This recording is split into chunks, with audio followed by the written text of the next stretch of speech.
let's talk a little bit of AMD.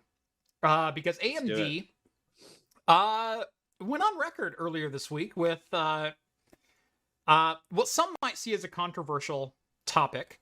Not me. Or a concession of we're not as good as nVidia, or however you want to spin this. But when revenue is down, do you fight to maintain Halo product status? As a business, if I walked into a business planning meeting or a project management team and I said, okay, what's it going to cost us development time wise, fab time, etc. What are our yields going to be if we want to compete with a 600 watt GPU that's going to be $1,600, that we know they're going to have the edge and ray tracing on, because we're not there yet. We're getting there, but we're not there yet. So of the Halo products, do we want to compete in that market? Or do we want to hedge our bets and aim for second tier? And according to AMD, they fully said we didn't want to compete with AMD with nVidia at $1,600 this generation because it didn't make any sense at all. In fact, what they said, it was beyond common sense. And I appreciate about it is that it's not even them recognizing that, oh well, this is top tier, this is a flagship. What they recognize is that it's just not feasible for like the normal consumer space, you know. And that's what I appreciated about the take from them. Yeah. Here is his quote. The message is clear. Technically, it is possible to develop a GPU with specifications that compete with them being Team Green. However, if you put the GPU developed in this way on the market as a graphics card with a TDP of 600 watts and a reference price of $1,600 to generate PC gaming fans, will you be accepted? After thinking about it, we made a choice not to take such a strategy. They're saying we knew what NVIDIA was going to develop. We knew the 4090 was going to be their Halo product. We knew where the top of their market was going to be. And oftentimes you will see AMD and NVIDIA come out stair-stepping each other as far as what is the bang for the buck at a certain price point. And typically that battle has been down in the $250, $300, $350, $400, $500, $600 range. Like that's been where the battles happen. Unfortunately, since 2019, they've decided to fight with each other at $1,000 and leave us picking up the pieces. I will say, Monday and saying Tuesday, that they're not going to play. Oh, go ahead. Right. Monday and Tuesday this week, I've been benchmarking an RTX 4080. Oh, yeah. I desperately want one because holy crap. I have a 3090 in my main rig, in my main gaming rig, that also handles editing. I have a 3090. I also have a 4K 144 hertz display. And I make mention of it in this video that's going to be coming out. It's been a long time since I've been able to just set my native resolution, crank everything to the right, and hit play. Because I've had a 4K display on my desk since 2018 as my daily driver.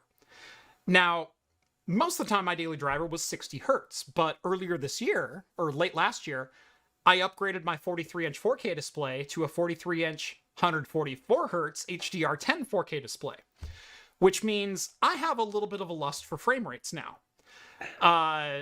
Like, I was fine gaming at 60 hertz on my 43-inch before, but now I'm not. And even though I have a 13900K and a 3090, I need to play with settings in almost every single game to get above 100 FPS. It's totally doable. Like, the 3090's got the horsepower there. But you can't just set everything to max and expect it. In fact, if I set everything to max, in some of the games, I'm at like 40 FPS. I'm below the FreeSync level. I still get screen tearing at that. Like, no, I can't do that. And this is a first world problem, okay? Like, you want to talk about my 100 gig NIC overheating? That's not a first world problem. That's a work problem. This is a first world problem. I turned on the 4080. I put it on my 4K display. I cranked everything to the right. Only one of the 9 games that I tested failed to average 120 FPS or more at max settings. And it was Cyberpunk with RTX fully on. RTX Ultra, and I still got like, what was it, 89? God, was it 89? I thought It was in the 89 90s. with a low of 61. Oh, okay. Like my 0.1% low in Cyberpunk Ultra RTX 4K max settings using 12.5 gigs of video memory. My 0.1% low was 61. Jeez. You wouldn't even notice. Right. Like, I feel like a pleb on the 3090 now. Like the difference is that dramatic.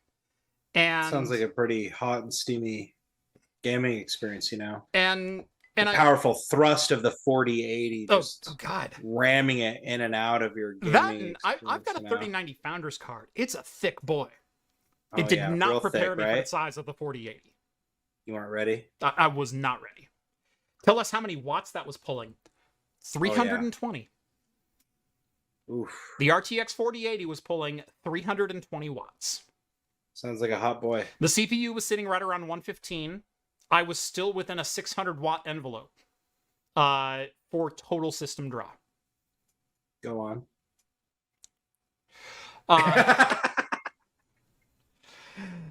So, again, we're not talking 3090. We're not, or 4090. We're not talking fully overclocked. We're not talking pushing we're talking stock speeds out of the box. No tweaking. 500 watts of total system draw. 4K, ultra settings, 144 hertz, locked. And going back to the game that AMD is playing here, I can't say enough as a consumer how much I appreciate the fact that they just aren't playing that game. Because if they just want to keep shooting for who's going to have the Halo products, who's going to have these top tier flagship things, I wish they would come and meet consumers back at $300. Yeah, because and that feels like a good step towards that, where they can begin duking it out at the lower tiers. Mm-hmm. You know, because nobody cares who has the fastest whatever, because in a couple of years AMD is going to have their own 4090 equivalent, and it's not going to matter. Right. In 4 years, the 4090 will be the $250 or $300 card as far as power goes. Yeah.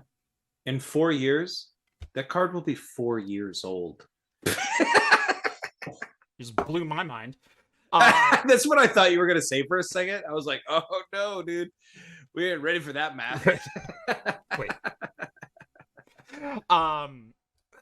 So I bought my 3090 near the peak of the mining craze, and it was because we were switching to ProRes and 422 and like super high bit rates. I needed a lot of video memory. I needed 24 gigs of video memory, and there was but one way to get it, unless I wanted to go with like a Quadro M6000 or something like that, like some card that would not hold up to any other aspect other than video editing.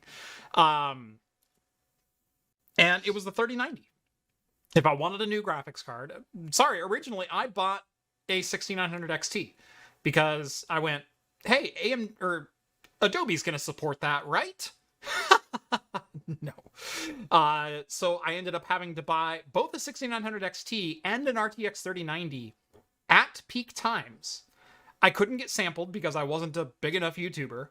I wasn't a video card reviewer. I'm the server guy, but then the server guys look at me and they go, you do way too much consumer content to get server parts. As like, because I do both, I can't do either. Like that's the world that I live in right now. But I bought that RTX 3090 for $2,600. because I had to have one at that time. And it wasn't a like I can afford to do that because it's a gaming card. It was like, no, I need that card because I need that card. I need the video memory and I need the performance. And I'm sorry, but a 3080 at 10 gig isn't getting the job done. I've got a Titan XP. I've got some other cards with like 12 gigs of video memory, and I'm running out. Yeah. So, but I'm looking at that 4080, and I'm, as someone who spent $2,600 on a 3090, and to be almost doubled up by a $1,300 card, it stings a little. It stings a little. Especially when I see the 3090 on eBay for $750 right now. You can get a 3090 on eBay for $750. Less than 18 months after I spent $2,600 on that same card. Regardless of whether or not it was a $1,500 card at retail. That stings a little. Right now the battle is happening at $1,000 and up. You could even argue $800 and up with the 7900 XT, not the XTX, or whatever arguments you want to make. The battle is happening well above consumers' heads because some people have the money to buy those cards and they're just going to take the easy payday. I would almost argue I'd love to see one of the companies break away from the high end entirely and develop an architecture and just produce their lower end cards with it, or produce their lower end cards in enough volume that they can saturate the market and sell them for $250 a piece. Yeah. And go like, hey, you want, RTX 2080 performance? $220. Boom. All day long, you would sell those cards. Fab times are limited. Production space is limited. And if there's people willing to spend $1,600 on the silicon, the consumers aren't going to win.